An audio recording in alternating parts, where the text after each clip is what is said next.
ओम श्री गणेशाय नमः। नारायणं नमस्कृत्य नरं चैव नरोत्तमं देवीं सरस्वतीं व्यासं ततो जयमुदीरयेत्। संक्षिप्त महाभारत शांति पर्व अध्याय 511 से 515। अध्याय 511 पाप और उनके प्रायश्चितों का वर्णन।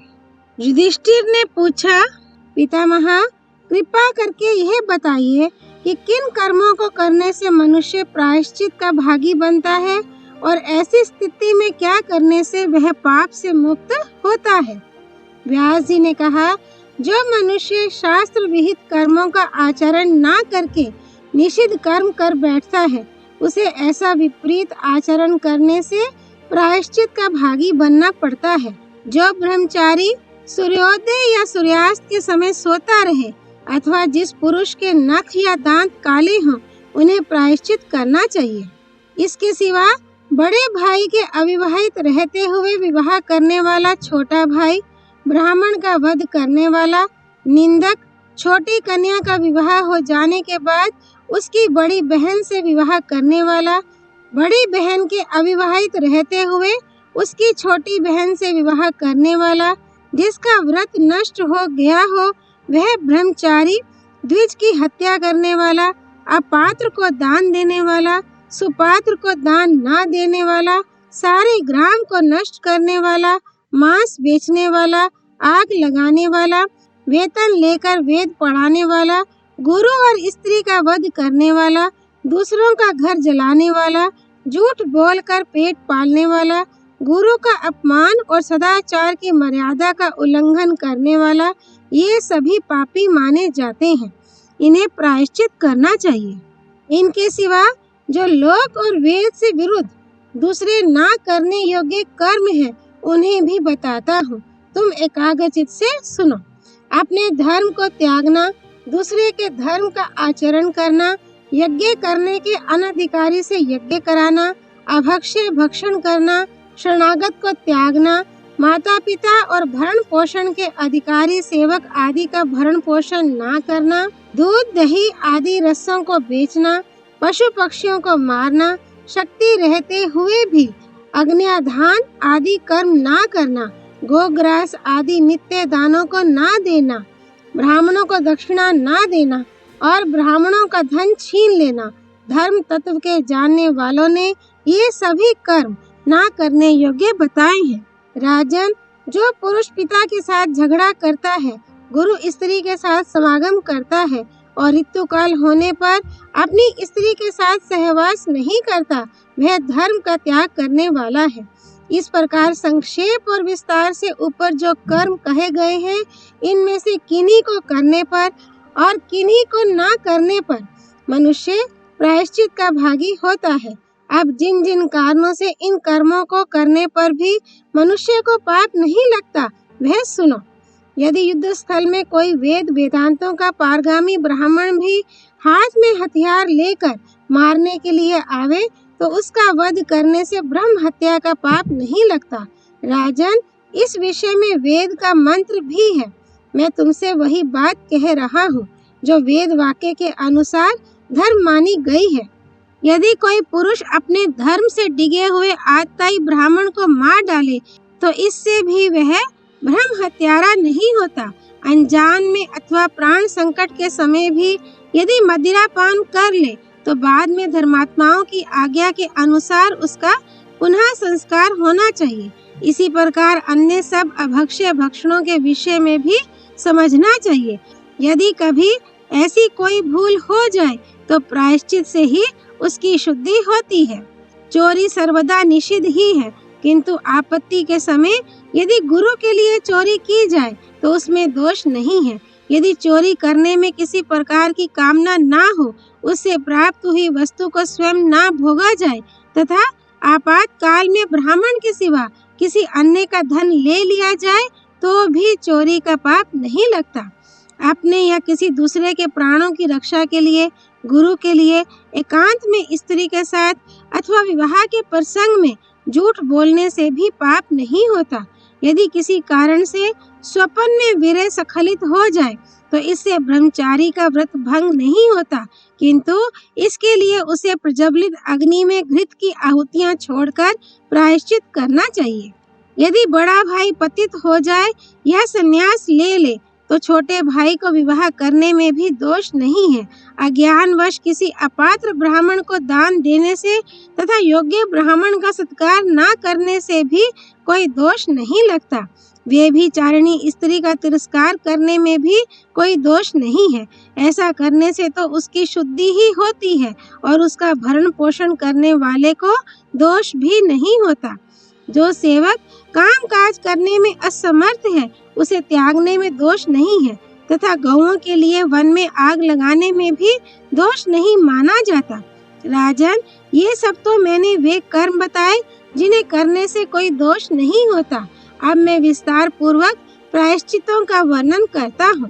राजन, कृच्छ्र, चांद्रायण आदि तप, अग्निहोत्र आदि कर्म और दान के द्वारा मनुष्य तभी अपने पाप से छूट सकता है जब वह फिर पाप में प्रवृत्त ना हो। यदि किसी ने ब्रह्म हत्या की हो तो वह भिक्षा मांगकर एक समय भोजन करे, अपना सब काम स्वयं ही करे, हाथ में खप्पर और खटवांग खाट का पाया रखे, नित्य ब्रह्मचर्य व्रत से रहे, भिक्षा मांगने के समय सर्वदा खड़ा रहे, किसी से ईर्ष्या ना करे, पृथ्वी पर शयन करे और लोक में अपने कर्म को प्रकट करे।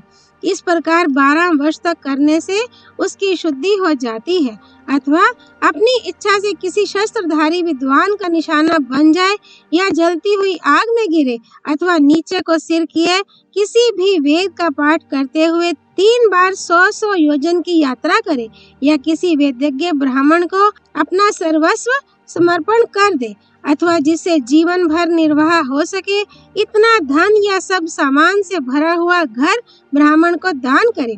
इस प्रकार गौ और ब्राह्मणों की रक्षा करने वाले पुरुष की ब्रह्म हत्या से मुक्ति हो सकती है। यदि कृच्छ्र व्रत के अनुसार भोजन करे तो 6 वर्षों में, मासिक कृच्छ्री व्रत के अनुसार भोजन करने से 3 वर्षों में और एक मास में भोजन क्रम का परिवर्तन करते हुए अत्यंत तीव्र कृच्छ्री व्रत के अनुसार ग्रहण करे तो 1 वर्ष में ब्रह्म हत्या से छुटकारा हो सकता है। इसमें तनिक भी संदेह नहीं करना चाहिए। इसी प्रकार यदि उपवास ही किया जाए तो और भी जल्दी शुद्धि हो सकती है। इसके सिवा अश्वमेध यज्ञ से भी निसंदेह ये पाप छूट सकता है। श्रुति का कथन है कि जो इस प्रकार के लोग अभृत यज्ञांत स्नान करते हैं वे सभी सब प्रकार के पापों से मुक्त हो जाते हैं। जो पुरुष ब्राह्मण के लिए युद्ध में प्राण दे देता है वह भी ब्रह्म हत्या से छूट जाता है। ब्रह्म हत्यारा होने पर भी जो सुपात्र ब्राह्मणों को 1 लाख गौवें दान देता है उसके तो सभी पाप नष्ट हो जाते हैं। जो मनुष्य दूध देने वाली 25,000 कपिला गौवें सुपात्रों को दान करता है वह भी सब पापों से छूट जाता है। मरने के समय दरिद्र और सत्पुरुषों को बछड़े वाली 1000 दुधारू गौएं देने से भी मनुष्य इस पाप से मुक्त हो सकता है। जो राजा सुपात्र ब्राह्मणों को काम्बोज देश में उत्पन्न हुए 100 घोड़े दान करता है वह भी ब्रह्म हत्या के पाप से छूट जाता है। जो व्यक्ति किसी एक पुरुष को उसका मनोरथ पूर्ण होने योग्य दान देता है और फिर किसी के आगे उसकी जिक्र नहीं करता वह भी पाप मुक्त हो जाता है। जलहीन देश में पर्वत से गिरकर और अग्नि में प्रवेश करके अथवा महाप्रस्थान की विधि से हिमालय में गलकर प्राण दे देने से मनुष्य सब पापों से छूट जाता है।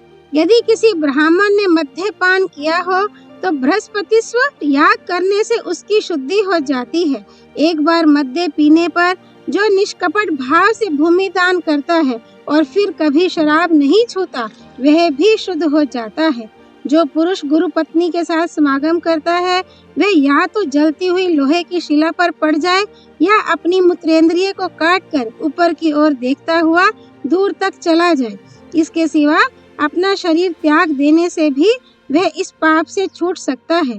अथवा जो महाव्रत का 1 महीने तक जल भी ना पीने के नियम का पालन करता है, ब्राह्मणों को अपना सर्वस्व दे देता है या गुरु के लिए युद्ध में प्राण होम देता है वह भी इस पाप से मुक्त हो जाता है। झूठ बोलकर आजीविका चलाने वाला अथवा गुरु का अपमान करने वाला पुरुष गुरु जी को मनचाही वस्तु देकर प्रसन्न कर लेने से उस पाप से छूट जाता है। जिसका ब्रह्मचर्य व्रत खंडित हो गया हो उसे ब्रह्म हत्या के लिए बताया हुआ प्रायश्चित करना चाहिए अथवा 6 महीने तक शरीर पर गौ का चमड़ा ओढ़ने से वह उस पाप से छूट सकता है। यदि कोई मनुष्य किसी का धन चुरा ले तो किसी न किसी उपाय से उसे उतना ही धन लौटा देने से वह उस पाप से मुक्त हो सकता है। बड़े भाई के अविवाहित रहते हुए विवाह करने वाला छोटा भाई और उसका बड़ा भाई ये दोनों संयम पूर्वक 12 दिन का कृच्छ्र व्रत करने से पवित्र हो जाते हैं। इसके सिवा यदि वह छोटा भाई बड़े भाई के विवाह कर लेने पर अपनी विवाहिता स्त्री के साथ फिर विवाह संस्कार करा ले तो इससे भी उक्त दोष निवृत्त हो जाता है और उसके पितरों का भी उद्धार होने में सहायता मिलती है तथा ऐसा करने से स्त्री को भी कोई दोष नहीं होता। यदि अपनी स्त्री के प्रति किसी प्रकार के पापाचरण की शंका हो तो पुनः रजस्वला होकर स्नान करने तक उसका समागम ना करे। भस्म से जैसे बर्तन साफ हो जाते हैं उसी प्रकार रज्जु शुद्धि से स्त्री शुद्ध हो जाती है। पशु पक्षियों का वध करने वाला तथा तरह तरह के बहुत से पेड़ों को काटने वाला पुरुष 3 दिन तक वायु भक्षण करे और लोगों के सामने अपना कुकर्म प्रकट कर दे, इससे वह शुद्ध हो जाता है। जो पुरुष किसी प्रकार की हिंसा नहीं करता, राग द्वेष एवं मानापमान से शून्य है, विशेष भाषण नहीं करता और मिताहार रहते हुए पवित्र और एकांत देश में रहकर गायत्री का जप करता है, वह सब पापों से मुक्त हो जाता है। अन्य सब प्रकार के पापों की शुद्धि के लिए भी ब्राह्मणों ने धर्माधर्म के निर्णय में प्रमाणभूत शास्त्रों के कथन से यही विधि निश्चित की है। जो पुरुष दिन में आकाश की ओर दृष्टि रखता है, रात्रि में खुले मैदान में सोता है, 3 बार दिन में और 3 बार रात्रि में वस्त्रों सहित जल में घुसकर स्नान करता है और इस व्रत का पालन करते समय स्त्री शूद्र और पतित से बात नहीं करता, वह अज्ञानवश किए हुए सब पापों से मुक्त हो जाता है। मनुष्य को अपने किए हुए शुभ या अशुभ कर्म का फल मरने के बाद भोगना पड़ता है। इनमें जिसकी अधिकता होती है उसी का फल उसे मिलता है। इसलिए दान तप और शुभ कर्मों के द्वारा पुण्य की ही वृद्धि करनी चाहिए, जिससे वह पाप को दबाकर स्वयं बढ़ सके। सर्वदा शुभ कर्मों का आचरण करे, पाप कर्म से दूर रहे और सुपात्र को धन दान करे। ऐसा करने से मनुष्य पाप से मुक्त हो जाता है। राजन, इसी प्रकार विवेकी पुरुष के लिए भक्ष्य और अभक्ष्य, वाच्य और अवाच्य तथा जानबूझकर और बिना जाने किए हुए पापों के भी प्रायश्चित बताए हैं। जो पाप जानबूझकर किया जाता है वह बड़ा होता है और अनजान में किया हुआ पाप छोटा माना जाता है। ऊपर कही हुई विधि से पाप की निवृत्ति हो सकती है। जो आस्तिक और श्रद्धालु है उसी के लिए यह विधि कही गई है। नास्तिक, अश्रद्धालु और दंभ एवं द्वेष प्रधान पुरुषों के लिए इसका कोई उपयोग नहीं है। जो पुरुष मरकर सुख भोगना चाहता है उसे श्रेष्ठ पुरुषों के आचरण और धर्म का सेवन करना चाहिए। राजन, तुमने अपने प्राणों की रक्षा के लिए अथवा स्वधर्म का पालन करने के लिए ही इनका वध किया है, इसलिए तुम तो इतने ही कारण से इस पाप से सर्वथा मुक्त हो जाओगे। फिर भी यदि तुम्हें कुछ पश्चाताप है तो प्रायश्चित करो। इस प्रकार अनार्य पुरुषों की तरह रोष में भरकर अपना नाश मत करो। अध्याय 512 प्रायश्चित योग्य कर्म, अन्न की अशुद्धि और दान के अनधिकारी के विषय में स्वयंभू मनु का प्रसंग। व्यास जी बोले, राजन, इस विषय में एक पुरातन इतिहास प्रसिद्ध है। एक बार बहुत से तपस्वी ऋषि एकत्रित होकर स्वयंभू मनु के पास गए और उनसे धर्म का स्वरूप पूछते हुए बोले, दान, अध्ययन, तप, कार्य और अकार्य, इनका क्या स्वरूप है? उनके इस प्रकार पूछने पर मनु जी ने कहा, मैं संक्षेप और विस्तार से धर्म का यथार्थ स्वरूप बताता हूँ, आप ध्यान देकर सुने। शास्त्र में जिन पापों के प्रायश्चित का उल्लेख नहीं है उनकी निवृत्ति के लिए मंत्र जप, होम और उपवास करे, आत्मज्ञान प्राप्त करे, पवित्र नदियों में स्नान करे और जहाँ प्रायश्चित करने वाले लोग रहते हों उन स्थानों में रहे। इन पुण्य कर्मों से ब्रह्मगिरी आदि पवित्र पर्वतों पर रहने से, सुवर्ण भक्षण करने से, जिनमें रत्न हो, उन नदियों या सरोवरों में स्नान करने से, देव स्थानों में जाने से और घृत पान करने से अवश्य ही मनुष्य की तत्काल शुद्धि हो जाती है। मनुष्य को कभी गर्व नहीं करना चाहिए और यदि दीर्घायु की इच्छा हो तो तप्त कृच्छ्री व्रत की विधि से 3 दिन तक गर्म दूध, घृत और जल का सेवन करना चाहिए। बिना दी हुई वस्तु को ना लेना, दान, अध्ययन और तप में तत्पर रहना, अहिंसा, सत्य, अक्रोध और यज्ञ, ये सब धर्म के लक्षण हैं। एक ही क्रिया देश और काल के भेद से धर्म या अधर्म हो जाती है। चोरी करना, झूठ बोलना, हिंसा करना आदि अधर्म भी अवस्था विशेष में धर्म माने जाते हैं। विवेकी लोग जानते हैं कि धर्म और अधर्म ये दोनों ही देश काल के विचार से अधर्म और धर्म दोनों हो सकते हैं। लोक और वेद में धर्म के 2 भेद हैं, प्रवृत्ति धर्म और निवृत्ति धर्म। इनमें निवृत्ति धर्म का फल मोक्ष रूप अमृतत्व है और प्रवृत्ति धर्म का फल जन्म मरण है। अशुभ कर्म से अशुभ फल मिलता है और शुभ कर्म से शुभ। फलों की शुभाशुभता के कारण ही इन 2 प्रकार के कर्मों को शुभ या अशुभ कहते हैं। यदि जानबूझकर कोई अशुभ कर्म हो जाए तो उसके लिए शास्त्र ने प्रायश्चित का विधान किया है। राजा यदि दंडनीय पुरुष को दंड ना दे तो उसे उसकी शुद्धि के लिए 1 दिन रात का उपवास करना चाहिए और यदि पुरोहित राजा को धर्मोपदेश ना करे तो उसकी शुद्धि 3 दिन उपवास करने से होती है। किंतु जो पुरुष अपनी जाति, आश्रम या कुल के धर्म को त्याग देते हैं, उनकी शुद्धि किसी प्रायश्चित से नहीं हो सकती। यदि धर्म निर्णय में कोई विवाद हो तो वेद और धर्मशास्त्र को जानने वाले 10 या 3 ब्राह्मणों को बुलाकर उनसे उसका निर्णय करावे और वे जैसा कहें वैसा करें। अब अन्न के विषय में विचार करते हैं। प्रेत के निमित्त बनाया हुआ अन्न, सूतिका का अन्न 10 दिन से पूर्व नहीं खाना चाहिए। इसी प्रकार ब्याई हुई गौ का दूध भी 10 दिन तक ना पीवे। राजा का अन्न तेज को नष्ट करता है। शूद्र का अन्न ब्रह्म तेज का नाशक है तथा सुनार और पति या पुत्रहीना स्त्री का अन्न आयु का क्षय करता है। ब्याजखोर का अन्न विष्ठा के समान है और वेश्या का वीर्य के समान। कायर, यज्ञ विक्रेता, बढ़ई, मोची, व्यभिचारिणी स्त्री, धोबी, वैद्य और चौकीदार, इन सब का अन्न भी खाने योग्य नहीं है। जिन्हें समाज या गांव ने दोषी ठहराया हो, जो नर्तकी के द्वारा अपनी जीविका चलाते हो और जिन्होंने अपने बड़े भाई के अविवाहित रहते हुए अपना विवाह कर लिया हो, उनका तथा बंदीजन और जुआरियों का अन्न भी अखाद्य है। जो बाएं हाथ से लाया गया हो, जो बासी हो, जिस पर मद्दे के छींटे पड़ गए हो, जो जूठा हो और जिसे कुटुंब से छिपाकर अपने लिए रखा हो, वह अन्न खाने योग्य नहीं होता। इसी प्रकार जो पदार्थ आटे, ईख, शाक या दूध को बिगाड़कर बनाए गए हों, वे भी नहीं खाने चाहिए। सत्तू, जौ की खीले और दही में मिले हुए सत्तू ये अधिक देर के हो जाने पर खाने योग्य नहीं रहते। खीर, खिचड़ी और मालपुए यदि देवता के उद्देश्य से ना बनाए जाएं तो नहीं खाने चाहिए। गृहस्थ पुरुष देवता, ऋषि, अतिथि, पितर और कुल देवताओं को नैवेद्य समर्पण करने के बाद ही भोजन कर सकता है। उसे घर में भी सन्यासी के समान अनासक्त भाव से ही रहना चाहिए। जो अपनी अनुकूल स्त्री के साथ इस प्रकार घर में रहता है, वह धर्म का पूरा फल प्राप्त कर लेता है।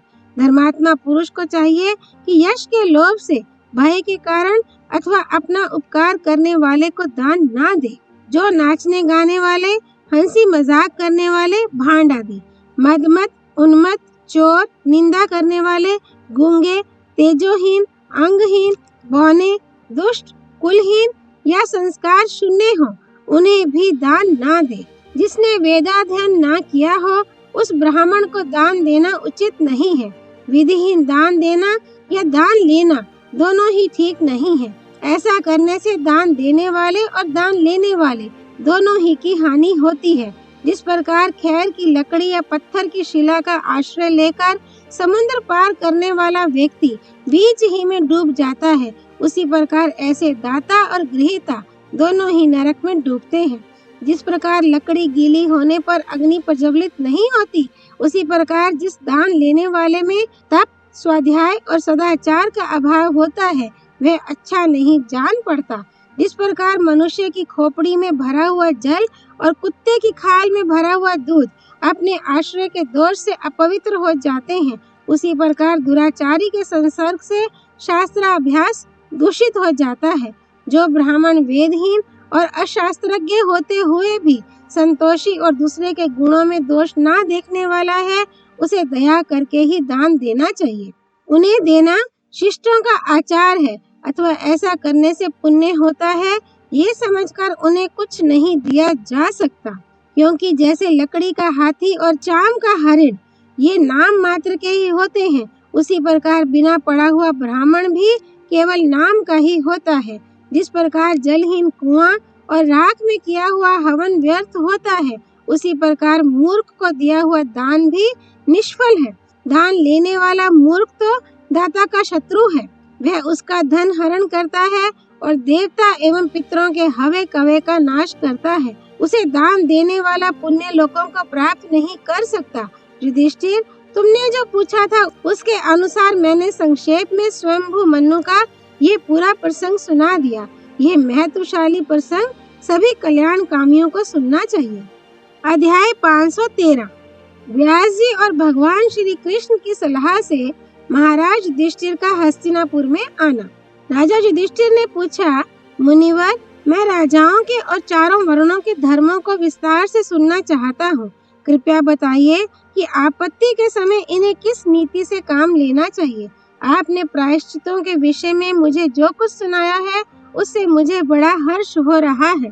व्यास जी बोले, युधिष्ठिर, यदि तुम धर्म का पूरा रहस्य सुनना चाहते हो तो कुरुवृत्त पितामह भीष्म के पास जाओ। वे गंगा जी के पुत्र, सर्वज्ञ और सब प्रकार के धर्म का मर्म जानने वाले हैं। इसलिए धर्म के विषय में तुम्हारे मन में जितनी शंकाएं हो उन सभी का वे समाधान कर देंगे।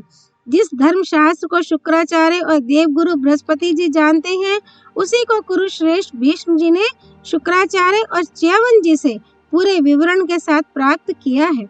उन्होंने ब्रह्मचर्य व्रत की दीक्षा लेकर वशिष्ठ जी से अंगोपांग सहित वेदों का अध्ययन किया है। ब्रह्मा जी के ज्येष्ठ पुत्र परम तेजस्वी सनत कुमार जी से अध्यात्म विद्या पाई है। मार्कंडेय जी से पूर्णतया यति धर्म सीखा है तथा परशुराम जी और इंद्र से अस्त्र विद्या पाई है।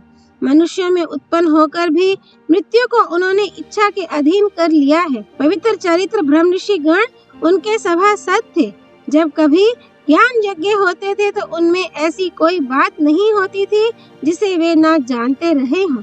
वे धर्म और अर्थ का सूक्ष्म तत्व जानते हैं। वे ही तुम्हें धर्म का उपदेश करेंगे। अब कुछ ही समय में वे प्राण छोड़ने वाले हैं, अतः तुम उनके प्राण परित्याग के पहले ही उनके पास पहुंच जाओ। युधिष्ठिर बोले, भगवान, मैंने तो अपने बंधु बांधवों का बड़ा भीषण और रोमांचकारी संहार किया है। मैं सभी लोगों का अपराधी और पृथ्वी का सत्यानाश करने वाला हूँ।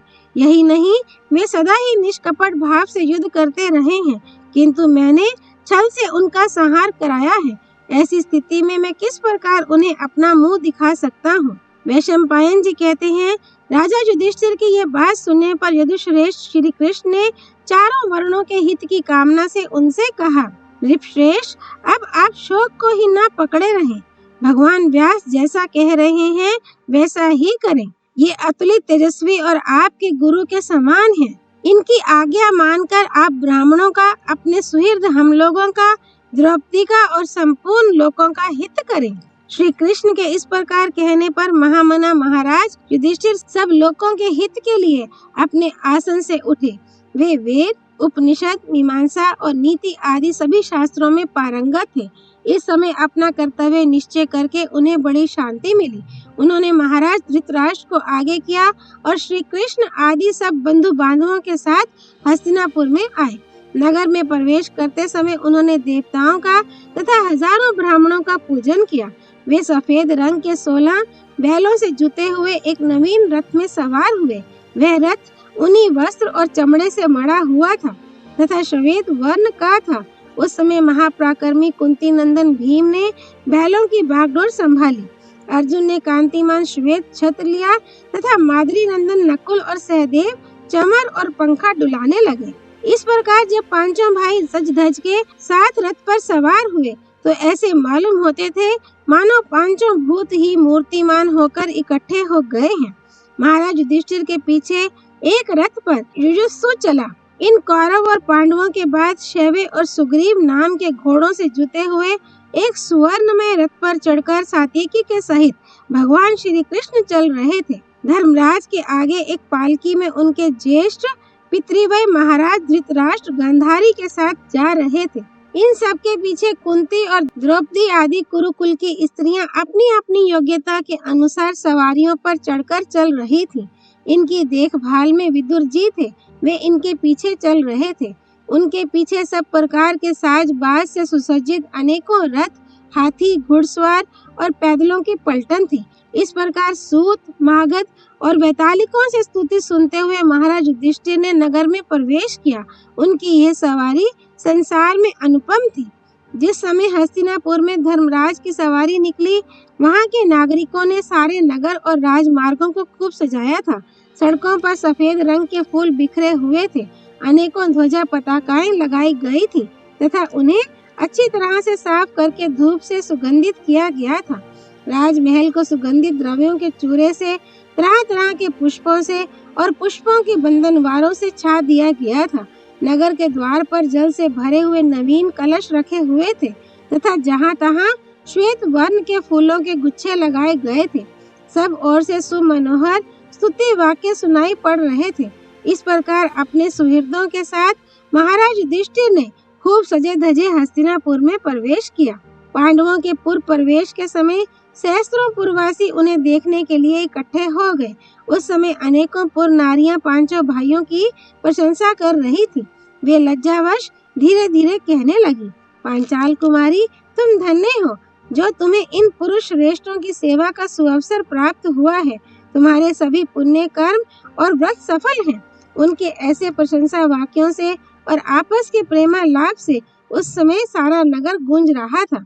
इस प्रकार महाराज युधिष्ठिर धीरे धीरे राजमार्ग से निकलकर महल के द्वार पर आए। तब सब दरबारी, नगर निवासी और देश के लोग उनके सामने आए और प्रणाम करके तरह तरह की कानों को अच्छी लगने वाली बातें कहने लगे। वे बोले, महाराज, बड़े सौभाग्य की बात है कि आपने धर्म और बल के प्रभाव से पुनः अपना खोया हुआ राज्य पा लिया है। आप 100 वर्ष तक हमारे राजा रहे और धर्म पूर्वक प्रजा का पालन करें। इस प्रकार राजद्वार पर मांगलिक वचनों से उनका सभी ने सत्कार किया तथा ब्राह्मणों ने भी आशीर्वाद दिए। उन सबको यथा योग्य स्वीकार कर महाराज रथ से उतरे और फिर राजभवन में पधारे। महल के भीतरी भाग में जाकर उन्होंने कुल देवताओं का दर्शन किया और रत्न, चंदन तथा माला आदि से उनकी पूजा की। इसके बाद वे फिर महल के बाहर आए और वहां हाथों में मांगलिक द्रव्य लिए खड़े हुए ब्राह्मणों के दर्शन किए। तब महाराज ने गुरु धौम्य और राजा धृतराष्ट्र को आगे रखकर उनकी पुष्प, मोदक, रत्न, सुवर्ण, गौ और वस्त्र आदि से विधिवत पूजा की। सेवक लोग ब्राह्मणों से यही पूछ कर कि आपकी क्या इच्छा है, उन्हें अभिष्ट पदार्थ देते थे। इसके बाद पुण्यावाचन का घोष हुआ, उससे सारा आकाश गूंज उठा। वह सुहृदों के लिए आनंददायक, परम पवित्र और कानों को सुख देने वाला था। इसी समय सब और जय की घोषणा करते हुए शंख और दुंदुभियों का मनोरम शब्द होने लगा। इतने में ब्राह्मण के वेश में छिपे हुए राक्षस चारवाक ने कहा, युधिष्ठिर, इस समय मैं इन सब ब्राह्मणों की ओर से बोल रहा हूँ। तुम्हें धिक्कार है, तुम बड़े दुष्ट राजा हो। तुमने अपने बंधु बांधवों की हत्या की है, अपने गुरुजनों को मरवा कर तो अब तुम्हारा मर जाना ही अच्छा है। इस प्रकार का जीवन किस काम का? उसकी यह बात सुनकर राजा युधिष्ठिर बड़े ही लज्जित और व्याकुल हुए। प्रतिवाद के रूप में उनके मुख से एक भी शब्द ना निकला। उन्होंने कहा, विप्रगण, मैं अत्यंत विनीत होकर आपसे प्रार्थना कर रहा हूँ, आप मुझ पर प्रसन्न होइए। इस समय मेरे ऊपर बड़ी आपत्ति है, ऐसे समय आपका मुझे धिक्कारना उचित नहीं है। युधिष्ठिर की यह बात सुनकर सब ब्राह्मण बोल उठे, महाराज, ये हमारी बात नहीं कह रहा है, हम तो आशीर्वाद देते हैं कि आपकी राजलक्ष्मी सदा बनी रहे। फिर उन महात्माओं ने ज्ञान दृष्टि से उसे पहचान लिया और राजा युधिष्ठिर से कहा, ये दुर्योधन का मित्र चारवाक नाम का राक्षस है। इस समय सन्यासी का वेश बनाकर उसका हित करना चाहता है। धर्मात्मन, हम तुमसे ऐसी कोई बात नहीं कहते। तुम्हारा और तुम्हारे भाइयों का कल्याण हो। राजन, उसके बाद उन सब ब्राह्मणों ने क्रोध में भरकर हुंकार करते हुए उस राक्षस को मार डाला। उनके तेज से वह भस्म होकर गिर गया। राजा ने उन सब की पूजा की। वे उनका अभिनंदन करते हुए वहां से विदा हुए। इससे महाराज युधिष्ठिर और उनके संबंधियों को भी बड़ी प्रसन्नता हुई। अध्याय 514। महाराज युधिष्ठिर का अभिषेक, उनकी राज्य व्यवस्था तथा उनके द्वारा संबंधियों के श्राद्ध। वैशंपायन जी कहते हैं, राजन, अब महाराज युधिष्ठिर रोष और संताप से मुक्त होकर पूर्व की ओर मुख करके सुवर्ण के सुंदर सिंहासन पर विराजमान हुए। उन्हीं की ओर मुख करके एक चमचमाते हुए सोने के सिंहासन पर सात्यकी और श्री कृष्ण बैठे तथा महाराज के दोनों ओर 2 मणिमय पीठों पर भीमसेन और अर्जुन सुशोभित हुए। एक और सुवर्ण जटित हाथी दांत के आसन पर नकुल और सहदेव के सहित माता कुंती बैठी।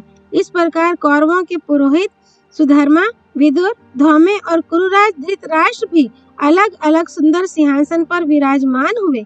जहाँ महाराज धृतराष्ट्र थे, उधर ही युयुत्सु, संजय और गांधारी ने भी आसन लगाया। महाराज युधिष्ठिर ने सिंहासन पर बैठकर श्वेत पुष्प, अक्षत, भूमि, स्वर्ण, रजत और मणियों को स्पर्श किया। सिंहासन के पास मृत्तिका, सुवर्ण, तरह तरह के रत्न, सर्वो औषध से युक्त अभिषेक के पात्र, जल से भरे हुए तांबे, चांदी और मिट्टी के बर्तन, पुष्प, लाजा, धान, गोरस, शमी, पीपल और पलाश की समिधाएं, मधु, घृत, गुल्लर का स्त्रुआ और शंख, ये सब सामग्री एकत्रित की गई। फिर श्री कृष्ण की आज्ञा से पुरोहित धौम्य ने पूर्व और उत्तर के कोण में नीचे स्थान पर शास्त्रोक्त विधि से वेदी बनाई। इसके बाद सर्वतोभद्र आसन पर महाराज युधिष्ठिर और द्रौपदी को बैठाकर उनसे वेद के मंत्रों द्वारा विधि पूर्वक हवन कराया। अब भगवान श्री कृष्ण खड़े हुए और उन्होंने 5 जन्य शंख में जल भरकर धर्मराज का अभिषेक किया। फिर उन्हीं के कहने से राज ऋषि धृतराष्ट्र तथा सब दरबारियों ने भी 5 जन्य के द्वारा ही उनको अभिषेक किया। अभिषेक होते ही नकारों और नफीरियों का शब्द होने लगा। महाराज ने धर्मानुसार प्रजा की सब भेंटें स्वीकार की और उसे बहुत से पुरस्कार देकर सम्मानित किया। इसके बाद उन्होंने ब्राह्मणों से स्वस्ति वाचन कराकर उन्हें हजारों मुहरें दक्षिणा में दी। ब्राह्मणों ने प्रसन्न होकर उन्हें मंगल हो, जय हो ऐसा कहकर आशीर्वाद दिया। फिर उन्होंने महाराज की प्रशंसा करते हुए कहा, राजन, बड़े भाग्य की बात है आपको विजय प्राप्त हुई। आप अपने पराक्रम से धर्म की रक्षा करने में समर्थ हुए। ये प्रजा का सौभाग्य ही था कि आप, भीमसेन, अर्जुन और नकुल सहदेव आप तक सकुशल रहे। अब आप शीघ्र ही भावी कार्यक्रम को अपने हाथ में ले। इसके बाद समागत सज्जनों ने धर्मराज युधिष्ठिर का सत्कार किया और उन्होंने अपने संबंधियों के सहयोग से उस विशाल साम्राज्य का भार अपने हाथों में ले लिया। प्रजा के अभिनंदन का उत्तर देते हुए महाराज युधिष्ठिर ने कहा, महाराज धृतराष्ट्र मेरे पिता हैं। हमारे लिए ये इष्ट देव के समान है। जो लोग मेरा प्रिय करना चाहें, उन्हें इनकी आज्ञा में रहना चाहिए और इन्हें जो कुछ अच्छा लगे वही करना चाहिए। मेरा भी प्रधान कर्तव्य सर्वदा सावधानी से इनकी सेवा करना ही है। यदि आप लोग मेरे ऊपर कोई कृपा करना चाहते हैं तो मैं यही भिक्षा मांगता हूँ कि इनके प्रति पहले ही के समान सम्मान का भाव रखें। मेरे, आपके और सारी पृथ्वी के स्वामी ये ही हैं। ये सारा राष्ट्र और पांडव लोग इन्हीं के हैं। आप सब लोग मेरी ये प्रार्थना हृदय से स्वीकार करें। इसके बाद कुरुराज युधिष्ठिर ने सभी पूर्ववासी और देशवासियों को विदा किया तथा भीमसेन को युवराज बनाया। महामती विदुर जी को राजकाज संबंधी सलाह देने का, निश्चय करने का तथा संधि, विग्रह, प्रस्थान, स्थिति, आश्रय और द्वैधी भाव, इन 6 बातों को निर्णय करने का अधिकार सौंपा। क्या काम करना है और क्या नहीं करना, इसका विचार तथा आय व्यय का निश्चय करने के कार्य पर उन्होंने सर्वगुण संपन्न व्योवृत संजय को नियुक्त किया।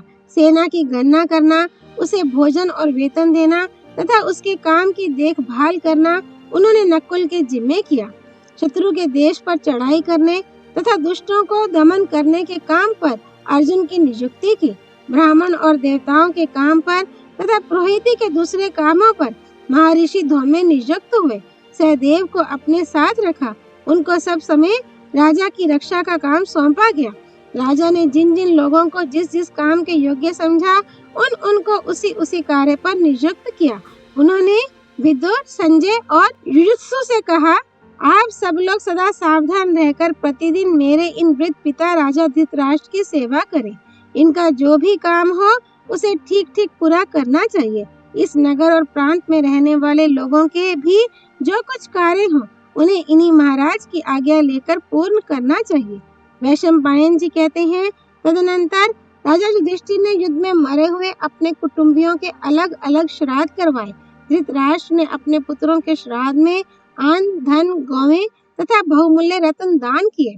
स्वयं राजा युधिष्ठिर ने द्रौपदी को साथ लेकर द्रोण, कर्ण, धृष्टद्युम्न, अभिमन्यु, घटोत्कच, विराट आदि मित्र राजाओं तथा द्रुपद एवं द्रौपदी कुमारों का श्राद्ध किया। प्रत्येक के उद्देश्य से उन्होंने हजारों ब्राह्मणों को अलग अलग धन, रत्न, गौ एवं वस्त्र देकर संतुष्ट किया। इनके सिवा जिन राजाओं के कोई पुत्र आदि संबंधी जीवित नहीं थे उनका भी श्राद्ध संपन्न किया। अपने हितैषी संबंधियों के उद्देश्य से उन्होंने अनेकों धर्मशालाएं, प्याऊघर तथा पोखरे बनवाए। इस प्रकार सबके आर्द्रदैहिक संस्कार करके वे उनके ऋणों से मुक्त हुए और धर्म पूर्वक प्रजा का पालन करते हुए कृतार्थता का अनुभव करने लगे। धृतराष्ट्र, गांधारी, विदुर तथा अन्य आदरणीय कौरवों की वे पहले की ही भांति सेवा करते और श्रेष्ठ भृत्यों का भी वे सम्मान किया करते थे। जिनके पति और पुत्र रणभूमि में मारे गए थे, कुरुवंश की उन संपूर्ण स्त्रियों को वे बड़े सम्मान के साथ रखते और दयालु स्वभाव होने के कारण उनके भरण पोषण का सदा ख्याल रखते थे। दीन दुखियों, अंधों तथा अनाथों के रहने के लिए घर बनवाते और उन्हें भोजन एवं वस्त्र की भी सहायता देते थे। सबके साथ कोमलता का बर्ताव करते हुए वे सबके ऊपर कृपा रखते थे। अध्याय 515 युधिष्ठिर द्वारा श्री कृष्ण की स्तुति, भाइयों और कुटुंबियों का सत्कार तथा नाना प्रकार के दान। वैशंपायन जी कहते हैं, युधिष्ठिर का राज्याभिषेक हो जाने पर वे भगवान श्री कृष्ण से हाथ जोड़कर बोले, भगवान आपकी ही कृपा, नीति, बल, बुद्धि और पराक्रम से मुझे अपने बाप दादों का ये राज्य प्राप्त हुआ है। कमल लोचन, मैं आपको बारंबार प्रणाम करता हूँ। पवित्र अंतःकरण वाले ब्राह्मण आपकी अनेकों नामों द्वारा स्तुति किया करते हैं। ये संपूर्ण विश्व आपकी लीला है। आप ही से इसकी उत्पत्ति हुई है और आप ही इसके आत्मा है। आपको सादर नमस्कार है। आप सर्वत्र व्यापक होने के कारण विष्णु और विजयी होने से जिष्णु कहलाते हैं। हरे, आप ही सच्चिदानंद स्वरूप श्री कृष्ण, वैकुंठ धाम के अधिपति वैकुंठ और क्षर अक्षर पुरुष से उत्तम पुरुषोत्तम है। आप पुराण पुरुष परमात्मा ने ही 7 बार अदिति के गर्भ से अवतार लिया है। आप ही प्रश्नी गर्भ के नाम से प्रसिद्ध हैं। विद्वान लोग तीनों युगों में प्रकट होने के कारण आपको त्रियुग कहते हैं। आपकी कीर्ति बड़ी पवित्र है। आप इंद्रियों के प्रेरक और यज्ञ स्वरूप हैं। आप हंस शुद्धात्मा कहलाते हैं। 3 नेत्रों वाले भगवान शंकर और आप एक ही हैं। आप ही विभु तथा दामोदर हैं।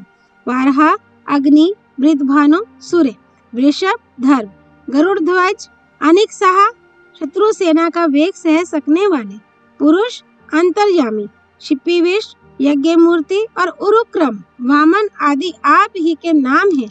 आप सबसे श्रेष्ठ और उग्र सेनापति हैं। सत्य स्वरूप, अन्नदाता तथा स्वामी कार्तिकेय भी आप ही हैं। आप स्वयं रण से कभी भी विचलित ना होकर शत्रुओं को पीछे हटाने वाले हैं। वैदिक संस्कारों से युक्त द्विज और संस्कार शून्य द्विजेतर मनुष्य भी आप ही के स्वरूप हैं। आप ही कामनाओं की वर्षा करने वाले वृष धर्म है। कृष्ण धर्म यज्ञ स्वरूप, वृष दर्भ इंद्र का दर्प दलन करने वाले और वृषाकपि हरिहर भी आप ही हैं। आप ही सिंधु समुद्र, निर्गुण परमात्मा तथा सूर्य, चंद्र एवं अग्नि रूप त्रिविध तेज हैं। ऊपर, नीचे और मध्य ये 3 दिशाएं भी आप ही हैं। आपने अपने वैकुंठ धाम से आकर इस पृथ्वी पर अवतार धारण किया है। आप सम्राट, विराट, स्वराट और देवराज इंद्र हैं। ये संसार आप ही से प्रकट हुआ है। आप सर्वत्र व्यापक, नित्य सत्ता रूप और निराकार परमात्मा हैं। आप ही कृष्ण, सबको अपनी ओर खींचने वाले, और कृष्ण व तर्मा अग्नि हैं। आप ही को लोग अभिष्ट साधक, अश्विनी कुमारों के पिता, कपिल मुनि, वामन, यज्ञ, ध्रुव, गरुड़ तथा यज्ञसेन कहते हैं। आप मोर पंखधारी और प्राणियों को माया से बांधने वाले हैं। आप ही संपूर्ण आकाश को व्याप्त करने वाले महेश्वर और पुनर्वसु नक्षत्र हैं। सुबभ्रु, अत्यंत पिंगल वर्ण, रुक्म यज्ञ, सुषेण, दुंदुभि, घवस्त नेमी, कालचक्र, श्री पद्म, पुष्कर, पुष्पधारी, ऋभु, विभु, अत्यंत सूक्ष्म और सदाचारी, इन नामों से आपका ही कीर्तन किया जाता है। आप ही जल निधि, समुद्र, ब्रह्मा, पवित्र धाम तथा धाम के ज्ञाता हैं। केशव, विद्वान पुरुष आपको ही हिरण्यगर्भ तथा स्वधा, स्वाहा आदि नामों से पुकारते हैं। कृष्ण, आप ही इस जगत के आदि कारण हैं। आप ही इसकी सृष्टि करते हैं और आप ही में इसका प्रलय होता है। विश्व योने, ये संपूर्ण विश्व आपके ही अधीन है।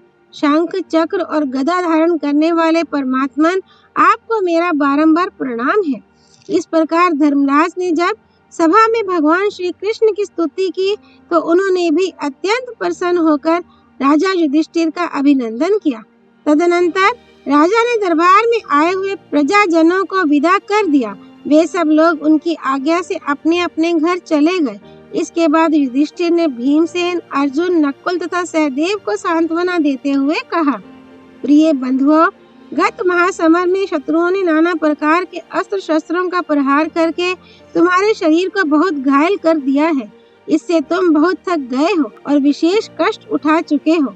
अतः अब जाकर प्रसन्नता के साथ आराम करो। विश्राम के अनंतर जब तुम्हारा चित्त स्वस्थ हो जाएगा तो फिर कल मैं तुम लोगों से मिलूंगा। तत्पश्चात राजा धृतराष्ट्र की आज्ञा से युधिष्ठिर ने दुर्योधन का महल भीमसेन को अर्पण किया। उसमें बहुत सी अटालिकाएं शोभा दे रही थीं। महारत्नों का भंडार भरा था और बहुत सी दास दासियां सेवा के लिए प्रस्तुत थी। महाबाहु भीम उस महल में चले गए। दुर्योधन का राजमहल जैसा सजा हुआ था वैसा ही दुशासन का भी था। उसमें भी प्रासाद मालाएं शोभा पा रही थी। वह भवन सोने की बंधनवारों से सजाया गया था। धन धाने और दास दासियों से भरपूर था। राजा की आज्ञा से वह महाबाहु अर्जुन को मिला। दुर्मर्शन का महल तो दुशासन से भी सुंदर था। वह सोने और मणियों से सजा होने के कारण कुबेर के राजभवन को भी मात करता था। उसे धर्मपुत्र युधिष्ठिर ने नकुल को दिया। दुर्मुख का स्वर्ण मंडित महल भी कम सुंदर नहीं था। वह सहदेव को दिया गया। युसु, विदुर, संजय, सुधर्मा और धामे, ये लोग अपने अपने पहले के ही स्थानों में जाकर विराजमान हुए। भगवान श्री कृष्ण सात्यकी को साथ लेकर अर्जुन के महल में चले गए। इस प्रकार सब राजाओं ने अपने अपने स्थान पर खान पान करके बड़ी प्रसन्नता के साथ रात व्यतीत की और फिर सवेरे उठकर सब राजा युधिष्ठिर की सेवा में उपस्थित हो गए। जन्मेजय ने पूछा, विप्रवर, राजा युधिष्ठिर ने राज्य पाने के पश्चात और जो जो कार्य किए हों उन्हें बताइए। साथ ही त्रिभुवन गुरु भगवान श्री कृष्ण के चरित्रों का भी वर्णन कीजिए। वैशंपायन जी ने कहा, राजन, कुंती नंदन युधिष्ठिर ने राज्य प्राप्त करने के बाद सबसे पहले चारों वर्णों की योग्यता के अनुसार अपने अपने कर्तव्य पर स्थिर किया। फिर हजारों स्नातक ब्राह्मणों में से प्रत्येक को उन्होंने 1,000 स्वर्ण मुद्राएं दान की। इसके सिवा जिनकी जीविका का भार उन्हीं के ऊपर था, उन भृत्यों, शरणागतों तथा अतिथियों को इच्छानुसार वस्तुएं देकर संतुष्ट किया। गरीबों और सवाल करने वालों की भी कामनाएं पूर्ण की। अपने पुरोहित धौमे मुनि को उन्होंने हजारों गौवें, धन, सुवर्ण, चांदी तथा नाना प्रकार के वस्त्र दान किए। कृपाचार्य का गुरु की भांति पूजन किया और विदुर जी का पूज्य की भांति सम्मान किया। फिर अपने आश्रितों को खाने पीने की वस्तुएं, नाना प्रकार के वस्त्र, शैया तथा आसन देकर प्रसन्न किया। इसी प्रकार उन्होंने राजा धृतराष्ट्र और उनके पुत्र युधिष्ठिर का भी विशेष सत्कार किया। धृतराष्ट्र गांधारी तथा विदुर जी की सेवा में अपना सारा राज्य ही निवेदन करके युधिष्ठिर बड़े निश्चिंत और सुखी हो गए। ओम तत्सत। नर नारायण सब जगरूप त्रिभुवन गुरु भगवान श्री कृष्ण की जय। भगवती सरस्वती देवी की जय। भगवान व्यास अवतार श्री कृष्ण द्वैपायन की जय। श्री हरि अर्पणमस्तु।